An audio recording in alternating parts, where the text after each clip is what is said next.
Natagpuang patay ang isang incumbent municipal councilor sa bayan ng Catmon sa hilagang bahagi ng lalawigan sa Cebu sa loob ng kanyang tahanan sa Sitio Bakhaw, Barangay Catmondaan, kahapon Abril 6, 2025. Kinilala ang biktima ni si Councilor George Molina, 51 anyos, kilala bilang idol ng mga residente ng bayan dahil sa hilig nito sa sports na natagpuang patay sa kusina ng kanyang tahanan ng kanyang 3 anyos na pamangkin. Matapos masaksihan ng bata ang bangkay ng konsehal, isinugod ito sa kanyang tiyuhin sa hospital sa katabing bayan ng Sulod, ngunit idineklara itong dead on arrival. First-time councilor si Molina sa nasabing bayan kung saan muling umaasa na mahalal ngayong darating na Mayo 12. Batay sa inisyal na investigasyon ng Catmon Municipal Police Station sa pamagitan ni OIC Chief Police Captain Rinerio Mejia sa eksklusibong panayam ng Bombo Radio Cebu na ang dahilan ng kanyang pagkamatay ay ang pagkitil nito sa sariling buhay sa pamagitan ng pagtali sa kanyang leeg.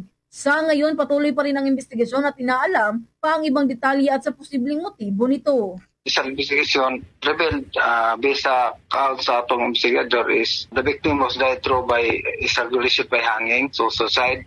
It was happened in Sitio Bakhaw, Barangay Catmondaan, Catmon, Cebu. So name is George Nunisa Molina, aka Idol, 51 years old, resident of the same place. Incumbent ni siya nga Municipal Councilor, and our investigator is still ongoing conduct investigation relative to this incident. Mula rito sa lungsod lalawigan ng Cebu, Bombo, Jonah, Cañete para sa number 1 and most trusted radio network in the country, Bombo Radio Philippines. Basta Radio, Bombo!